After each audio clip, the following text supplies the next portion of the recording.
At long last, Jack, we got some whiffs to talk about today. An MLW series always makes this pod just a little bit more fun to prepare for, a little bit more fun to get through, wouldn't you say? Oh, 100%. I feel like we're clipping now. You know, this is like we don't have to come up with anything crazy to do on the podcast, anything crazy to talk about. It's just let's break down the video. Let's bring on some new guests and let's just have a ball. So, yeah, this was a great one. Yeah. Jake Sullivan, the rookie for the DBacks, is our guest this week, talking about his entry into the league and his first outing out there for the Diamondbacks underneath manager Jimmy Norp. But great series, fun opening day. I love having a good opening day. There's no better way to kick off the season. And I think last year we had a sweep, so it was fun to get a 2-1 opening day. Very competitive, all close games. Just a good one to break down for Jack and I this week. So this is the Pipe It Up podcast, and cue the intro.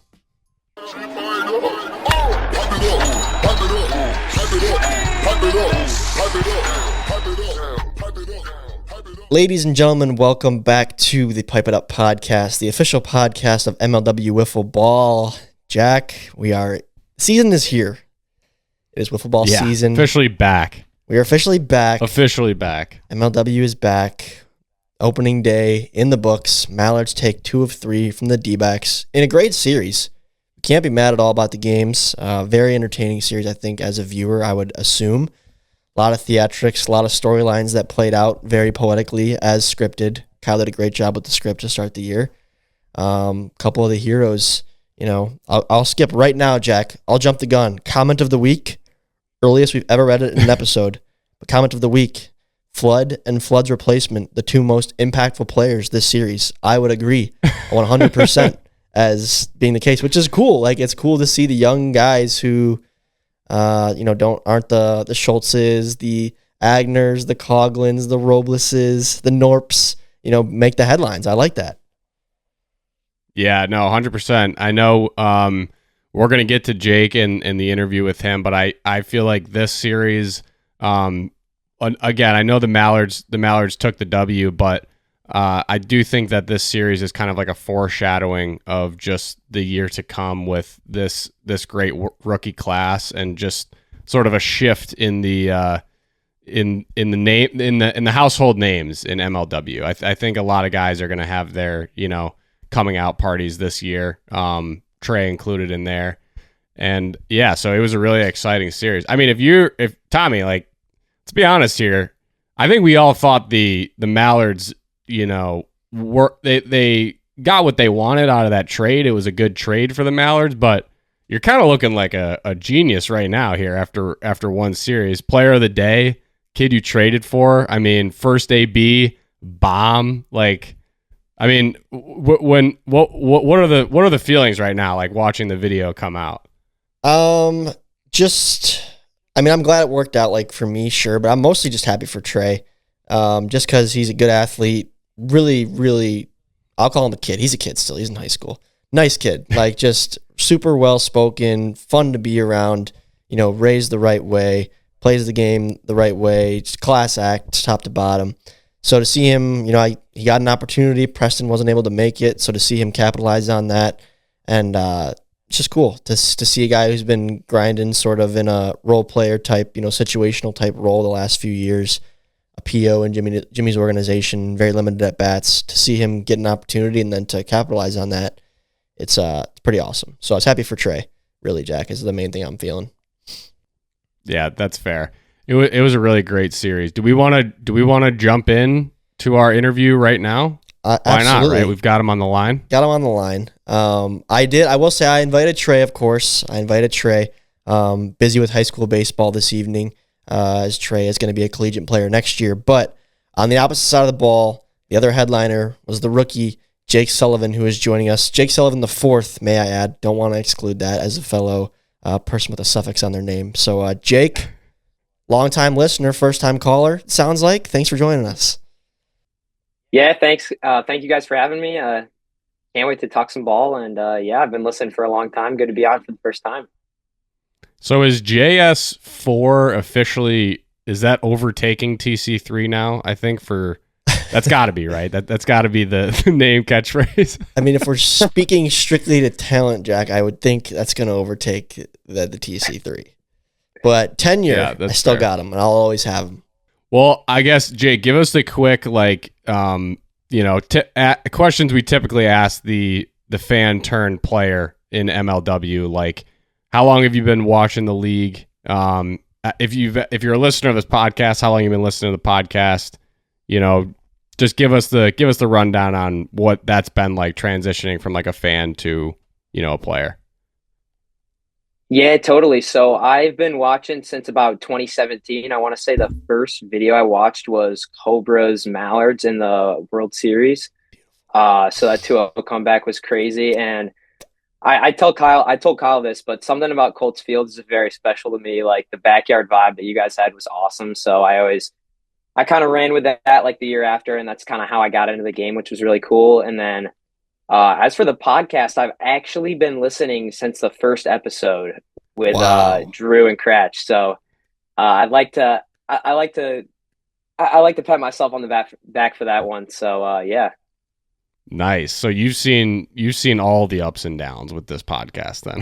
I have, yeah. I do remember. I remember the voice like cracks. I used to throw bullpens while listening to the podcast, and I got very frustrated once you guys stopped posting the podcast because I had nothing to listen to while I was throwing bullpens. So, not us, not these hosts, not these guys here in this Zoom call. Don't look at us for that. Yeah, not you guys. I'm just kidding, but not really. Never miss an upload. Never miss an upload. Never. Would never. Well, that's cool. So you're a real whiffler through and through.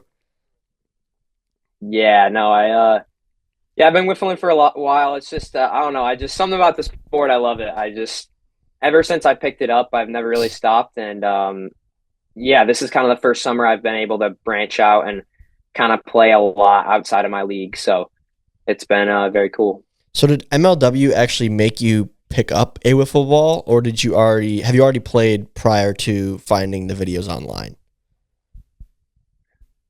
It was really that, and then I want to say it was a documentary on the Golden Stick Yard National Championship. You might have seen it. I forgot what it was called, but it had this video with these older guys called like the Screwballs. It was kind of those two videos that got me into it. And then I started watching MLW consistently in 2018, and that's kind of what my league was based around, was like the MLW style, as it is for a lot like a lot of kids my age. So you guys really drove me to kind of play, which it's really cool. Full circle moment now.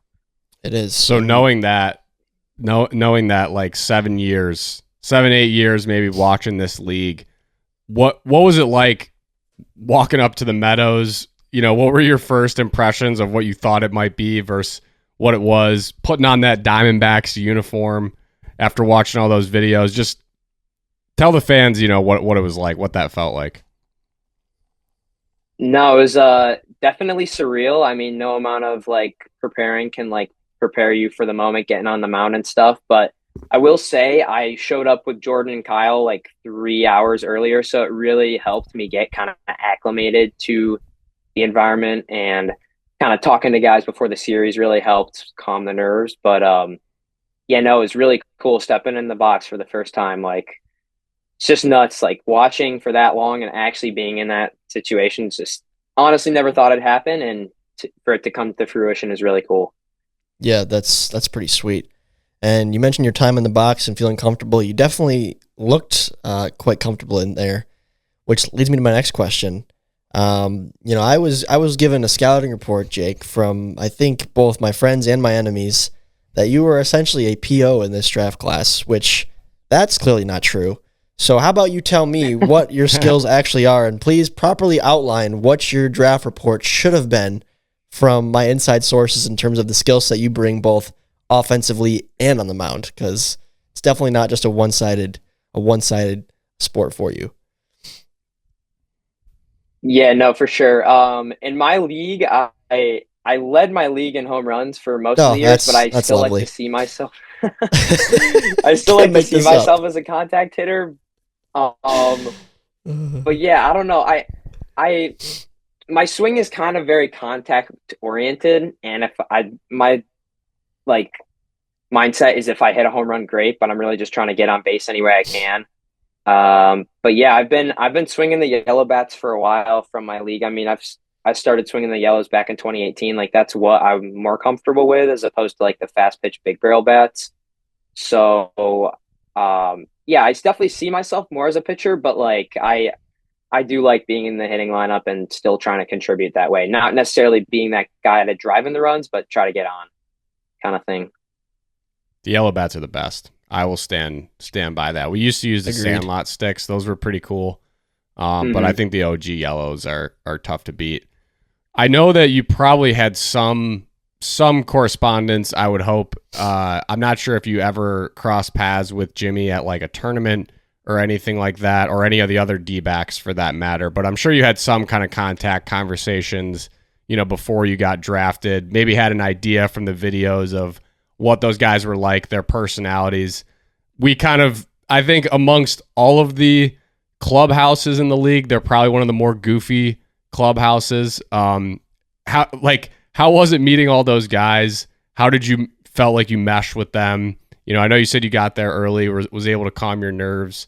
What was that like, just meeting all the guys on your team, really, it might have been the first time, like I said, I'm not sure.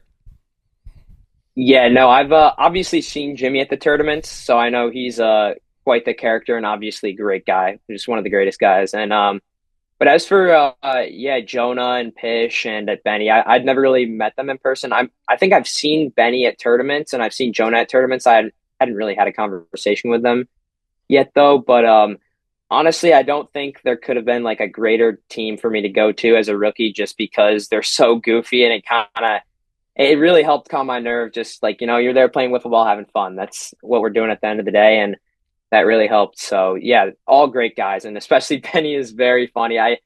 I've heard that he's a goofball, but I really learned through that game and series that he is a goofball through and through. So I've already made a public statement that I've sworn off making fun of Bennett on this podcast, so I will not indulge. But I do like how you already call him Benny. That shows that you're comfortable with your squad already, which is cool after just one series.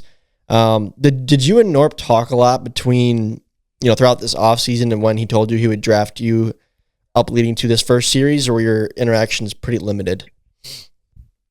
To be honest, they were pretty limited until he actually told me that like this was happening. But since then, I kind of tried to keep him posted with how I was doing with the bullpens and everything.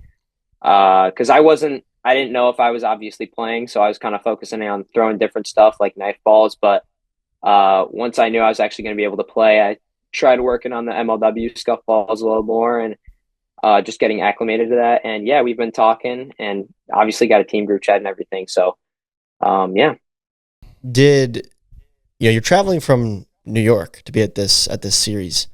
Did you and Jimmy talk about the game plan in terms of how he was going to utilize you, if at all? Like, personally, I thought you were going to start game 2, and I was surprised to see Casey Bennett, a.k.a. Benny, toe the rubber there to start game 2. So did you have that conversation, or did you just show up here and hope for the best? I'd respect it either way. Oh, yeah, no, Jimmy and I definitely talked about it before. This was kind of the plan going in, and I've seen some comments kind of bashing Jimmy for the decision to throw Bennett game 2, which I don't really understand, just because people got to understand that the game 2 balls are very, like, I honestly haven't thrown them yet, so I don't know how hard they are to throw, but putting a rookie in a position to throw with a game 2 ball, especially with me where my movement's like a lot greater than a lot of other guys and I need that good ball to kind of get the movement, it didn't really make sense for me to go to game 2. So Jimmy told me this plan beforehand and I signed off on it. I thought it was a great idea. Sweet. Yeah. And oh yeah, sorry. As for the hitting lineup too, that was kind of the plan as well. So yeah. Well, credit to Jimmy, I think, there for sticking to his guns, because I mean, down 2-0 in a series and then turning to your rookie arm, I think is a bold move, just having never played before. Was there any hesitation whatsoever? Did you feel like a little bit extra pressure now at that point? If you already knew you were going to go game 3, I'm sure you were ready, but Now it's like, okay, well, game 3, this is a sweep here is being decided potentially. Was there extra pressure there? Did Jimmy hesitate, or was it just, sticking to his guns no matter what? No, he had full faith in me, and I greatly appreciate that. I was kind of just ready to roll, and he never wavered. And I think that's honestly part of the reason why I won, why I was so confident. He did not waver at all. Sweet. Jimmy, he's not going to waver. He's got a plan. And I think usually the Diamondbacks fan base agrees with it and backs it. And it's so easy for them to see how you threw in game 3 and be like, what was Jimmy thinking throwing Bennett in game 2? But, I mean, I think Jimmy had a lot of confidence in you, but you're a rookie. How is he supposed to know that you're going to be elite? Let's not forget, Jack, that you didn't start RJ Walgate in your first game with RJ. You didn't start till game 2. Like, this is what happens with rookies. It takes time to see what they really got. Yeah, no, for sure. Absolutely. I mean, on that note, I guess I know this is Jake's interview, but I think this is a sort of 2-part question here for both you guys. I mean, Jake, I think you've been watching for long enough to know not a lot of lefties in the league. So guys in this league just aren't necessarily used to seeing left-handed guys unless they're playing in leagues outside of MLW, often seeing lefties. Did that give you extra confidence going in? I mean, did you have a particular plan, maybe knowing that? And then I guess the follow-on question to you, Tommy, was how weird was it seeing like a lefty pitcher, since we just don't have that many, especially a guy you've never seen before? I know you've seen Jonah, some other lefties, but you've never seen Jake before. So what was that like?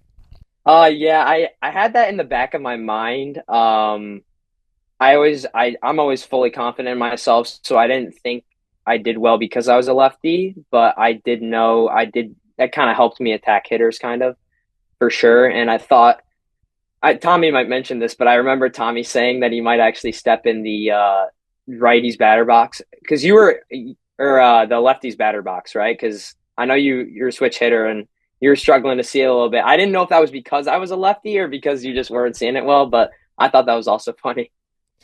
Just struggling more so. I mean, Jack, here's what I'll say. I thought it was actually kind of fun to face lefty because it's cool just to see something different. I felt like circa 2 years ago, I actually saw lefty Jonah Heath pretty good. And I remember liking facing Zerlag when Zerlag used to pitch as well. So I like the idea of facing a lefty. It's just, we can talk about me later after Jake gets off the phone, but I seen it well, just not making contact. It was you definitely had some wicket movement, and it's always difficult to face a guy who you've never seen at the Meadows, even though you kind of know what he's got. It's still just different. You can't like visualize those at bats before the series, so it's a challenge. It gives the rookies the slight edge, and I think Jake definitely capitalized on that edge. Yeah, I mean, I think you could see it in the video, even just the Mallards hitters kind of trying to feel him out. Mm-hmm.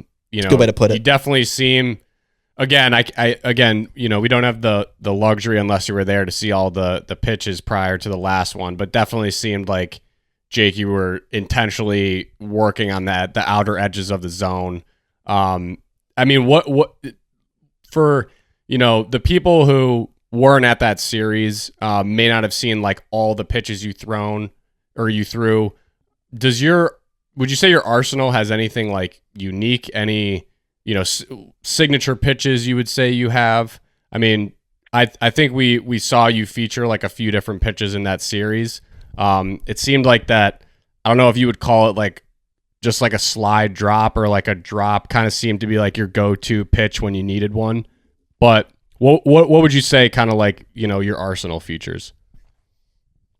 Yeah, no, the slide drop has always been my signature. That's kind of what I was known for in my league. And like, I really tried to use like the backdoor stuff, because I know people had talked about like using backdoor sliders as lefties. I found it hard to throw a slider with that ball. I don't know why, if it was just the ball or just my arm that day, but I was really trying to use the slide drop and then just the regular drop and mixing in the riser every now and again as well. It seemed like the first 2 innings, if you're just watching the last pitches, it seemed like I was only throwing drops the first 2 innings, and then the last inning I was throwing risers, but I was trying to mix it all throughout. So it was really those three pitches were the main ones I was using. Mm-hmm. Have you ever, being the stud on the mound that you are, do you have anything that's like actually unique to you? Like, do you have any pitches that you have a certain name for? Like we have Sawyer Bean throwing the super drop, and I used to have a pitch we would call the gypsy drop.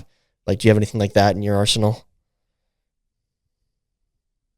Honestly, I don't know if I do. I have like the almost, I guess the most unique pitch I have is like that Drew Davis, like when he literally got like he was throwing a drop from like almost the ground, if that makes sense. Like he was throwing it like way down there. I have that pitch that I kind of break out sometimes.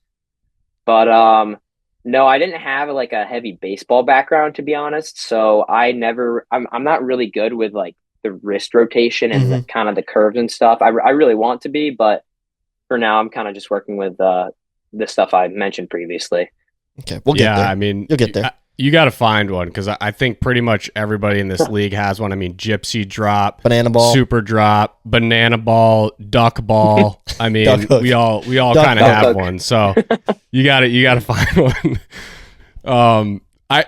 You mentioned like the people watching the video and seeing like, yeah, it seemed like you were just throwing drops and then you're just throwing risers. What was it like for you having actually played and all that building up to that series? You mentioned in your pregame interview, like all the eyeballs that are going to be on you playing, and then to actually watch it come out, like what was that like, seeing the first gameplay video that you're actually playing in?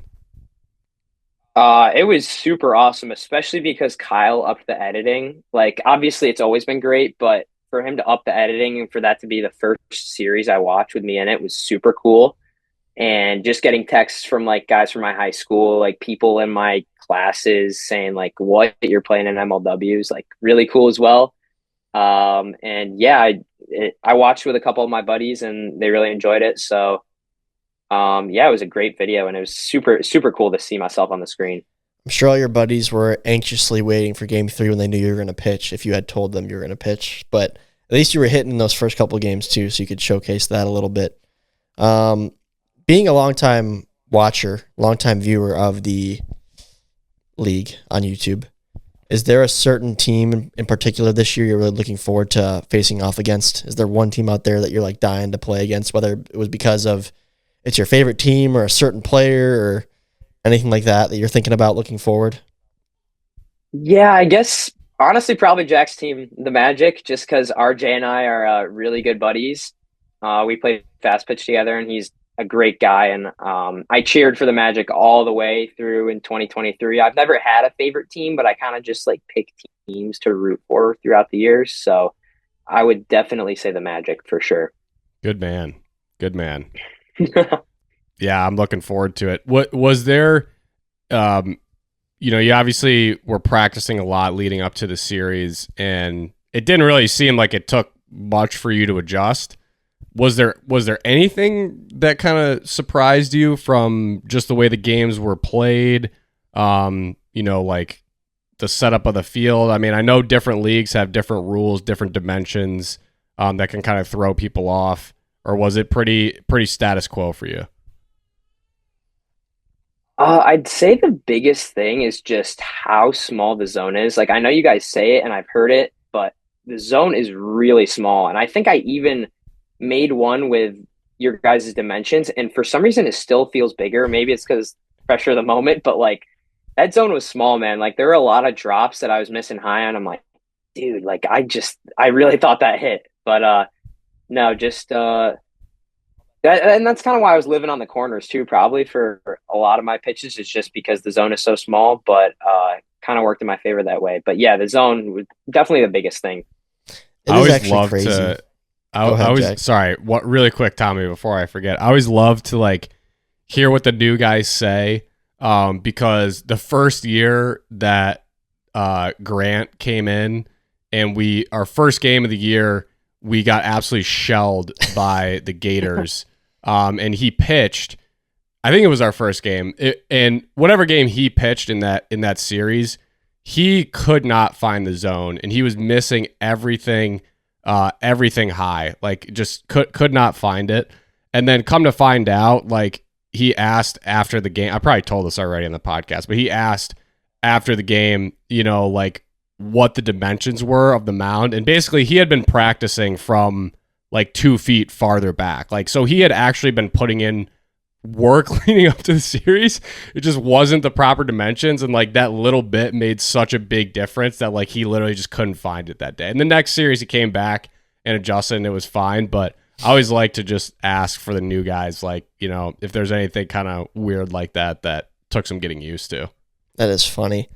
All I was going to say, Jack, is the perception of it all is crazy because I can remember being a young, spry, 19-year-old man out there, and man, that strike zone looked big. It looked real big back in the day. I was putting pitches wherever I wanted, and then every year it just seemed to tighten up on me a little bit.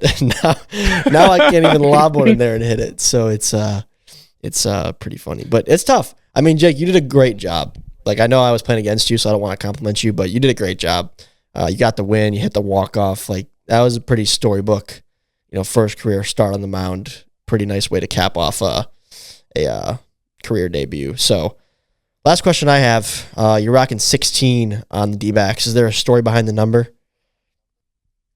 Honestly, I wish there was a really cool story. I just remember in 2020 or whatever, I picked 16 for my jersey, and I've kind of just stuck with it. And I've played well in the jersey I've had, and I know. If it ain't broke, don't fix it. So I've kind of just stuck with it, and it's treated me well. I like the number. Nothing wrong with that at all. I respect someone who carves their own path. No role model. Just, I like 16, and I'm gonna rock with it. I like that.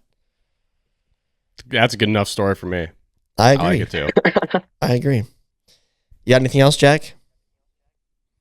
I don't think so. I mean, what are we looking forward to next series? I mean, do we feel like, has there been chatter yet about what the lineup's going to be? Do we expect you game 2, maybe next series? What are we thinking? Next series is in St. Louis too, I believe, right? Oh yeah. Ooh. Yeah, it is. Out state. I don't want to give anything away or show and tell, but yeah, we are definitely talking soon about what the plan is, and I'm sure whatever Jimmy goes with, I usually sign off on just because he's so experienced and he knows what he's doing. So yeah, we will definitely have a plan pretty soon. Nothing set in stone right now, but yeah. That's sweet. A plus media answer. A plus media answer. You passed. All these young guys are well media trained now, Jack. It's crazy. They're good, man. I don't know where they learned it. I try to get them every time. They pass. They keep passing. They're real good. I think it's May 31st is the St. Louis series between the D-backs and Eagles. Is that correct, Jake? I think that's the card we got lined up for at Grizzlies Ballpark. So if you all want to see Jake and the rest of the MLW crew from the D-backs and Eagles playing in St. Louis, tickets, I believe, are on sale now at mlwwiffleball.com. Jake, incredible work. Thanks for coming on the show. Appreciate you listening a long time. And I'm excited for you and wishing you the best in your rookie season. Appreciate it, guys. Thank you for having me on, and I'll probably be listening tomorrow at the gym. So Beautiful. I'm excited. Gosh, Jack, another A-plus interview from this rookie class. This rookie class might just be the best to ever do it. Not on the field, but on the microphone. On the microphone. They're special. I mean, I'm less concerned about what they're doing on the field and more so how they conduct themselves in a pipe-it-up interview. And so far, it's been great. Last 2 weeks have been nothing short of fire. So, yeah, I'm excited. I'm excited to see, next series, what we got. Yeah, who do we got? We got the Cobras and the Wildcats. So rookies, we're going to have Hornberger, the number 1 overall pick out there playing for the Wildcats. And then on the Cobras, what's his name? College baseball player. I'm forgetting his name. Ski. He's a Baranowski replacement. Ski. Kwiatkowski, something like that, right? Kwiatkowski. Yeah. Jack. Kwiatkowski. Nice there we go. Nice pull. Yes, I think that's correct. Not really. I got the last. You got us there. You got the bike wheel spinning, and I brought us home. So yeah, those will be the rookies in the field next series. PB, pod editor, will be on the field next week starting for the Cats. I'm thinking he'll be the game 1 starter, and not Hornberger. I guess we'll see. I don't know. Wildcats have a lot of star power, which is concerning if you're everyone else in this league. But, yeah, these rookies are just bringing it home. And even Trey, who's not a rookie, but another young guy, did great. I'm liking these interviews lately. I'm having a good time getting to know some new faces that I wouldn't usually talk to. Yeah, it's making me feel really old, but it's also like really refreshing to get the young guys on. Like I gotta say, like there is just like a little bit of, I feel like you've alluded to it a couple times, but just that fire and just that spark that comes with the youngsters, where you just feel like your wiffle ball career is never gonna end, and you're not in a spot where you didn't get a whole hit the last regular season or just played your first series of the year, couldn't get a hit. I mean, should we just go into it right now? What are we feeling, Tom? Who did that? Me? Yeah. I'm obviously frustrated and like sad. I came into the day and I was like telling my guys, like, I really want to focus on being on time. Like, I do not want timing to be the reason that I'm swinging and missing. I felt like last year I was late a lot. I mean, again, I feel like you feel like you're seeing it okay, but you're just, like, the confidence diminishes so fast when you're not making contact. Like, I made two very weak, I hit two very weak balls in play the whole day. The rest were strikeouts and walks. Like, I'm recognizing pitches out of the hand, but just not feeling prepared. And, it's just difference when you're confident and, it's tough. Whether that's I think I also watched the film back and I look like I'm standing up too tall. I think I need to work on the mechanics a little bit and just try to get back to, study my old self just to see what was working.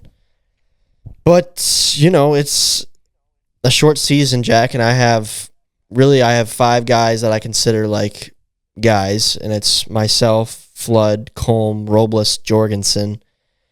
And this sucks, but truth be told, like, if the 5 of us are available for next series, like, I don't think I'll start the first game, which sucks. Like, I want to play, but I think we're stronger with those other 4 hitting, so it's like, what do I do?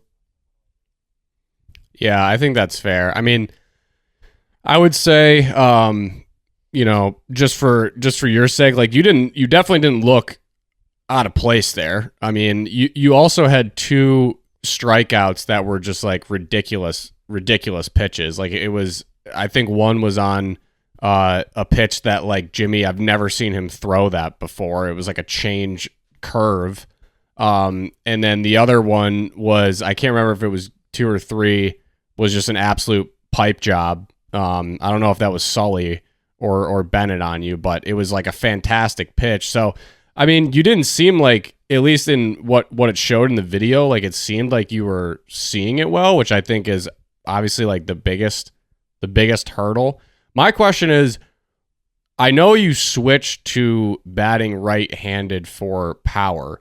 At what point do you just switch and go back to lefty, like, just because it's like a change of pace, like, just to like switch it up? Because I if you recall back 2 years ago, when in 2023, when I started to, like, I wasn't like a world beater by any means, but I was actually hitting some more home runs. I was describing how I actually would like warm up like left-handed sometimes, almost like as a joke, to just like mess around. And I thought that it actually like helped me a little bit. And I never have hit left-handed. I'm not very coordinated left-handed, and that helped me. So I'm wondering, like, for you, at what point do you just try it? I made this joke at the field, and I almost agree with you, Jack, that it might be a good change, like, just to try something different and see if I can put the ball in play a little bit more. But I don't know. Like, I again, if there was another guy there, like if all 5 of my guys were there and I had, let's say, Trey Flood after his performance on the bench with me hitting left-handed, I'd be like, what am I doing? Like, this is not our best. This is not the biggest threat that we have right now, is me hitting left-handed with Trey Flood or Preston Colm or Brendan Jorgensen on the bench, So I don't think the odds of it happening are super high, but I want to contribute for this team, obviously. And I'm sure, like, at some point this year, there will be a time when I don't have all 5 guys there, and I'm there, and I need to play. So it's, how can I contribute? Maybe it's not hitting the big home runs anymore, but how can I have better at-bats? You mentioned that we'll talk about the rest of the series too, but last thing I'll say about myself is, you're like, yeah, you struck out twice on tough pitches. Well, I'm putting myself in tough counts too, where I'm down 0-2, 1-2, and these pitchers have opportunities to try to give me their nastiest pitch, where Whereas in 2022, 2023, when I was succeeding, I felt like I was doing a great job of early in the count, like knowing what I was likely going to get and hunting that pitch and hitting it hard somewhere, either on the ground or in the air over the fence, just putting pressure on the defense, whereas I'm not doing that now.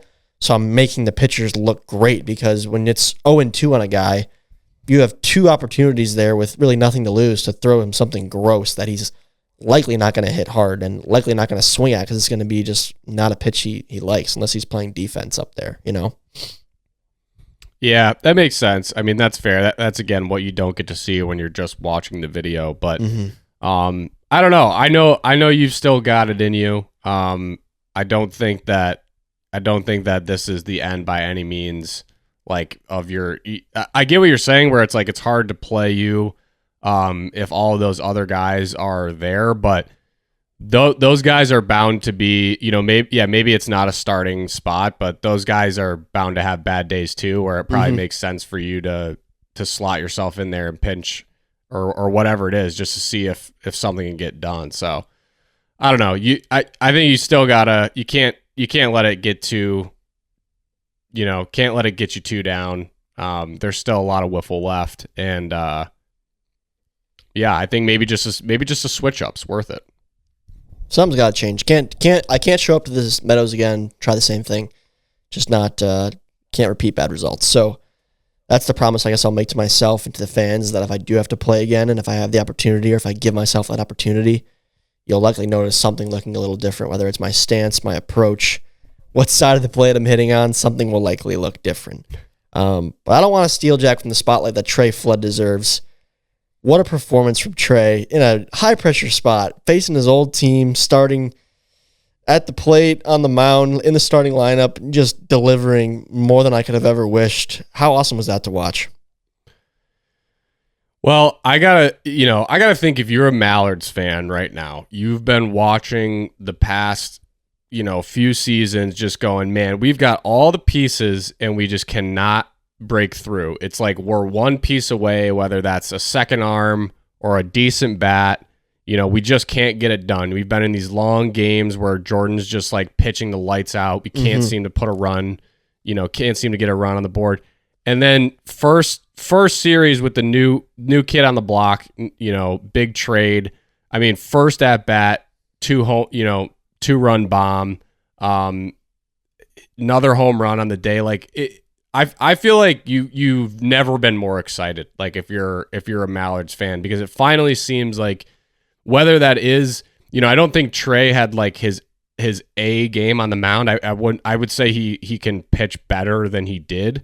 But it was still, sufficient. It was satisfactory. And I mean, what he brought offensively, I felt like was so much more meaningful. I mean, when you look at the possibilities now for the Mallards to go on a deep playoff run, you don't necessarily have to be worried about having such a strong number 2 arm. Like, I think what you do have those arms, because Preston was not there. But now it's like you have a little bit more offensive firepower where like it doesn't matter as much. Like if Jordan is going to consistently be letting up like maybe 1 or 2 runs a game, and you feel much more confident now that you're going to have some offensive production, like it's just a totally different Mallards team, I think, with Trey in there, if he continues to produce in this way. No, I 100% agree. And I knew, you have high hopes for someone, and you're like, man, I've seen Trey get some at bats here and there, and he's actually hit a few balls hard and over the fence, like in clutch situations, like he did in Vermont last year. I would love to see this kid get a shot. I'm thinking about this when he was on the DBacks. So then when the trade comes across my desk, and I'm like, I really could give Trey this shot, and he'd be playing with Preston, who he has great chemistry with. Like, this could really be a chance for him to show us what he's got. And I could use a second pitcher, because I think Preston's good too. I think I have a good mix, but like 2 Cy Young type guys, Robles and Trey Flood. Trey Flood started the All-Star game a couple years ago, so it's there's just a lot to be excited about. And I really think that offensively, if you get those days out of Trey, like that's huge when you have guys like Jordan Robles and Jorgie and Preston who, we didn't even have Preston there, but those guys, like, I count on for those big hits. To get them out of Trey, it's awesome. So I'm really excited about that, and I hope it continues. And I can't wait to see Trey and P. Colm play together out there, and how their chemistry and their dynamic is going to just, like, I feel like it'll be like Coughlin and Robles circa 22, but it'll be Flood and Colm out there. So I'm just excited for the young talent we have, and it should be just a fun season. I'm excited to – Jack, I also want to give myself a little pat on the back. I liked how I put Robles in there in game 2, shut the door, got the job done. I was going to ask if that was a reactionary thing. Not reactionary. Not reactionary. Jimmy did. So that was planned. That was planned before. When the second inning ended, I said, if we take the lead here, Jordan's going to go in. But before we had our, like, second to last at bat, I think we were tied at 4-4. So I guess our last at bat ended up being, but it could have been our second to last. I said, if we take the lead here, Jordan's going to go in and shut the door for a guaranteed win. If we stay tied, Trey, you'll go out there and we'll see what you're made out of. Maybe that's a dumb idea. Like, maybe we should have Jordan keep us in the game, but I also didn't want to pull Trey on opening day. But, with an 8-team league, one division, a win's a win. So if there was a win there on the table for us, I wanted to go get it. So that was decided before Jimmy came in for Bennett. I thought it was great. I mean, I think that we always talk about, like, the closing strategy and, like, will a team, like, implement it often and when, but it just makes too much sense when you have a guy like Jordan that you're not really, like, did some things change this year? Did the score bug change? Did the graphics change? Yeah, they changed. Did Jordan's pitching ability change? No. I mean, the guy could get off a plane and not warm up at all and probably hit the zone. So, yeah, like, him coming in like the third inning of a game for 3 outs, like, you feel pretty comfortable about that. You're not so much worried about, like, oh, is he cold coming off the bench? Is he not going to be able to find it? Like, no, he's going to come in and he's going to pound the zone just like he always does. So, yeah, I mean, I really like that call. I thought that was innovative and definitely the right time to do it. I mean, just one more comment I would make on the Mallards, because I do feel like, we obviously we'll get to our challenge, our race, our score that we're keeping. No points scored this week, but I think most people probably have the Diamondbacks picked. And I think, again, if you're a Mallards fan, picture, late season wiffle ball, and you get a day that you expect out of Jordan Robles, and you get even like a B+ day out of Jordan at the plate, and an A day out of, like, Jorgensen or Trey or Colm, that's like a totally different Mallards team than what we saw last year. So I think that's obviously, an if, but very realistic possibility. So I think if you're a Mallards fan, like I said, this has got to be probably the most excited you've been in some time. Yeah, and Jack, it's funny how much your perception can change from 2 at-bats, right? But, the reality is that unless your lineup is super duper deep with consistent guys, which is not a lot of teams in this league, if you have an arm like Jordan Robles, like, your offensive perspective on your team is going to be made or broken by home runs. The home run ball is huge, especially with guys on base, and traded it with a runner on second and then with the bases loaded. And when you execute, like, that's all, everyone talks about I talk about, like, how great I was 2 years ago and then declined. Like, my average was not special 2 years ago. But when you hit 6 homers in the regular season and 2 in the postseason, like, that's what wins you games. That's what wins you games and wins you series. So, we might not have guys with a lot of high averages in the squad, but I want guys doing what Trey was doing, which is, having an approach, having a plan, and hitting the ball hard somewhere. And if you do that a couple times a day, you're going to have something go over the fence. So props to Trey, and I really want us to embody that this year. You don't have to go up there and, again, try to hit home runs, but just try to hit the ball hard. Don't go up there and just try to stay alive. Have a confident approach and look to mash. So that's where I'm at with it. And again, it's 2 at-bats that made the world of a difference, but that's the reality of winning a World Series and not, truthfully. So I'm excited that 100%. I did feel like we were underdogs in this series a little bit. And, the D-backs are missing some guys. It was disappointing to not see Nick Saylor out there for sure. But, getting a series win, I'm happy and I'm optimistic. So, and it's just fun to play against those guys too. So overall, great day at the Meadows for me and my squad, I think. Yeah, I actually forgot that second home run was a grand slam. That was awesome. That was just, I mean, we've been hyping up the Mallards. Obviously, they got the series win 2-1. From a Diamondbacks perspective, I also it's obviously not, fire alarm season right now. It was a 2-1 loss. It was great that they got that game 3 win. I mean, I think they're probably, definitely not losing faith because we know what the Diamondbacks can do. But if that's a sweep, they're probably feeling much different. I think you've got to be excited about Jake Sullivan. Jimmy having some production early at the plate is always a good sign. They've got a deep bullpen. So you like to think they're going to be there again, like they always are late in the year, competing. And yeah, just it didn't fall their way this time, but I don't think it's any sort of cause for concern at all for the Diamondbacks. No, I would agree. I don't think we're going to see a whole lot of Bennett all year long. I think the series that Bennett makes will be few and far between. They definitely hope to have Nick Saylor around for his bat, of course, and the camaraderie he brings. So I think you're going to see more of Norp, Sullivan, Saylor, Heath type lineups, which is different than having, a Bennett in there or working as other guys. So it's definitely not panic button time for the D-backs, but I do think that Jimmy has his work cut out for him a little bit in figuring out what is the most effective way to use the arm of Jake Sullivan. Is he a game 2 guy? Is he a game 3 guy? Is he a game 1 and 3 guy? How, what really is his talent and how much of a risk does Jimmy want to take and how much faith and trust does he want to put in the arm of his rookie left-hander? I mean, what are your thoughts? What would you do, Jack? Heading into St. Louis, what would your game plan be to manage that bullpen? Let's say they're all there. So you have Jimmy, Bennett, and Sullivan. What would you do? I mean, I'm going to be honest with you. I don't know if it's too much of a spotlight. Being in first in-person series, I would love to see Jimmy start him.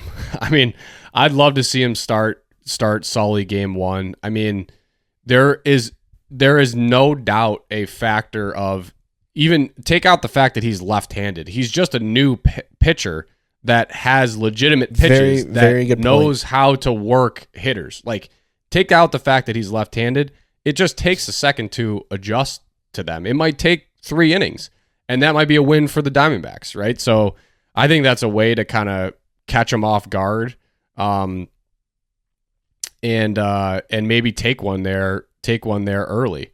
And I think not a lot of people would probably expect that, which is why it might work. It's also a bold move, but that's why it might work. I mean, it would be awesome if he could have that same kind of movement and stuff with the game 2 ball, because I think you like probably his matchup against some other game 2 pitchers potentially throughout the regular season. But I do think you got to get him more involved. If what you're saying is true and they're not going to be able to rely on Bennett just from an availability perspective late in the year or throughout the year, I think you gotta get Sully, as many reps as possible. Yeah, I like that. I think if it was me, I'd give him a shot in game 2, Jack, in St. Louis. I'd go with Norp in game 1. Big crowd, big stage, new environment. Let Jim go. And then I'd go to Sullivan in game 2, see how he can move that ball and see if he performs just as good as he did in game 3 here. And I think you'll learn a lot that way. So, and if he throws well, I think that's probably what Jim will end up doing. Let him go again in game 3, fresh ball. So, right. I think he'll do that too, but we'll see. I don't know. I didn't talk to Jimmy about that specifically. Yeah, you never know. You never know with Jimbo. But D-backs are a good team. I'm thinking they're going to be a playoff team this year. I'm optimistic that we'll be a playoff team as well this year, and I would love to actually play them again. We'll see, but they're just I enjoy squaring off with those guys. It's a good rivalry. The Eagles are our longtime rivals, but I think the D-backs is my favorite rivalry right now. that I have in my eyes. So it's a lot of fun playing them. But Jack, the Mallards upset, like you said, we didn't get any points. We both had DBacks 2-1. So we call it the Waffle House Challenge. It's not really the Waffle House Challenge anymore. It's just the challenge. We got to name it after the slate, but 0-0 remains the score. Next week for Cobras versus Cats, I have 2-1 Cats. Jack has 3-0 Cats. So if the Cats win the series, we will both be getting 2 points. Whether it is 2-1 or 3-0 will determine the third and final point if the ball does bounce in the Cats' favor. Did you have any additional ideas, Jack, as to what our wager should be for our live stream punishment for the loser? Well, I want to, first of all, I want to ask, can we share the lineup information that we got after we made our picks with the loyal Pipe It Up listeners? We can tell them like after the series episode? What we knew, because I know I don't want to spoil Jack too much who the Cobras are or the Wildcats are jogging out there this week, but we will definitely tell them afterwards what we knew. How about that? Okay, that's fair. Okay, that's fair.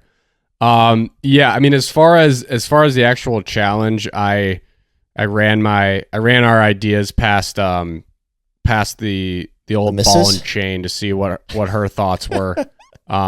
Especially because she thought the last one we did was so ridiculous, just dumb. But dumb like word dumb or like dumb like bad like stupid idea. Yeah, just like maybe no, both. she's just like why are you like doing that? Yeah. But she was supportive anyway. I think the one that she liked the best or thought was funny was the live stream cooking one. Of like someone that they pick the recipe. I'm not really like in love with it. I think it could get pretty funny if you did some sort of obscure recipe that would be really hard to make. But I don't know. I do think there's got to be a live stream element to it. Everyone agrees. Everyone in the comments was agreeing with the live stream aspect. Okay. Yeah, I was gonna ask, was there anything in the comments that was interesting? I didn't really get a chance to look. There was a lot of comments. A couple of them involved like stand-up comedy or wearing the opposing's jersey, having to go to a Lions game of a divisional opponent and like wear the divisional opponent's jersey. Jack, there was multiple people asking us to do the 999 challenge. Are you familiar with the 999 challenge? No. So the 999 challenge, Jack, is a baseball thing. So it is something you complete during a game.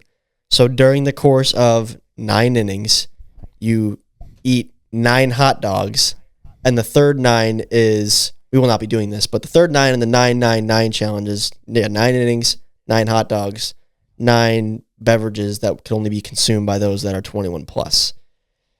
I think even just doing 9 innings and 9 hot dogs would be horrible.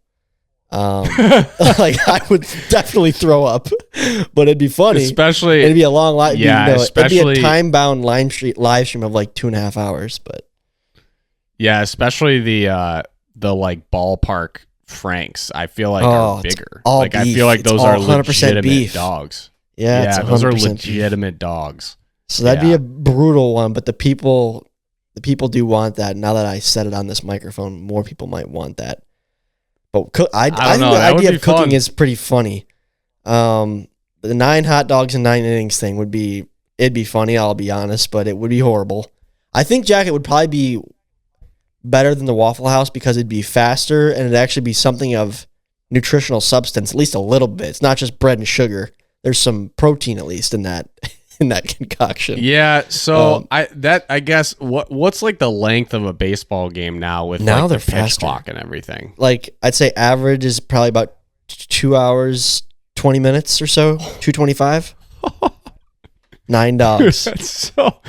That's so many hot dogs. I know. So that's an idea. I personally didn't think of anything else great, but folks at home, you have 2 more weeks to keep submitting ideas.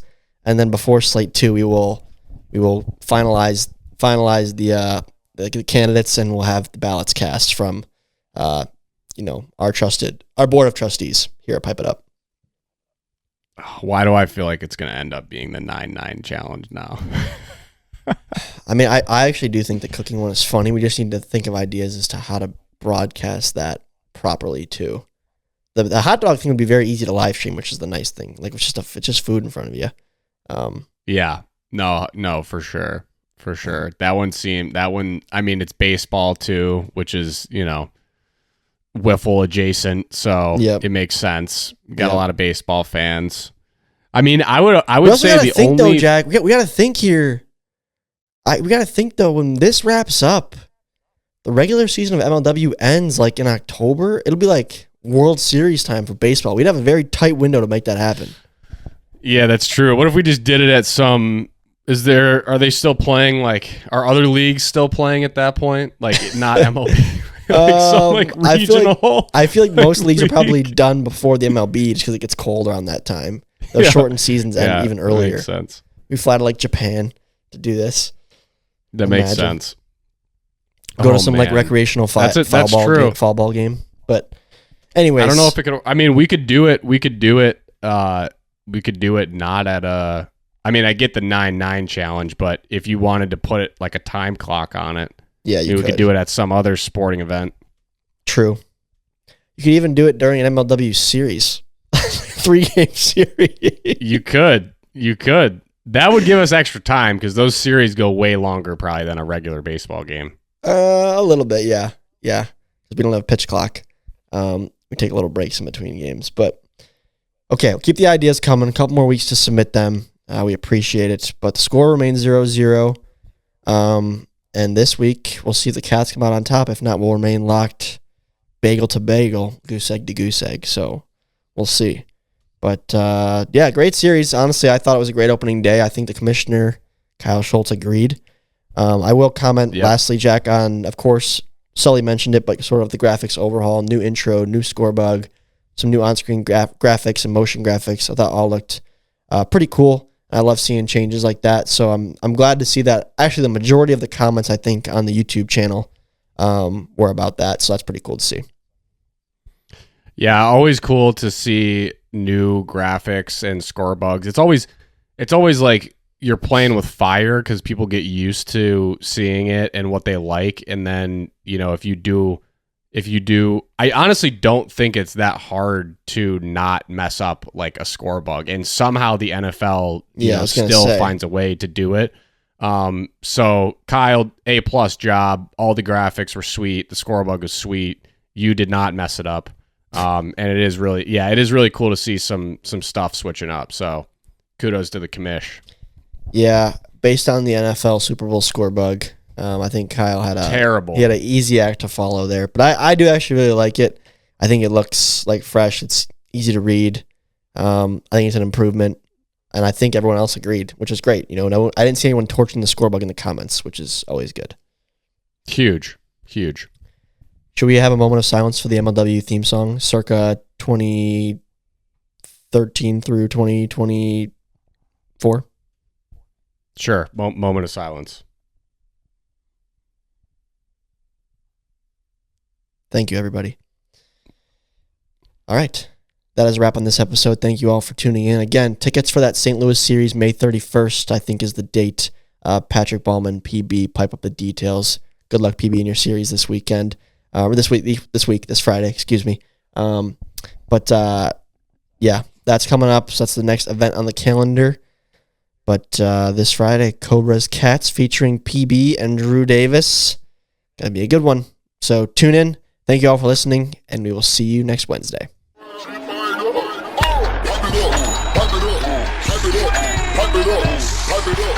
it up.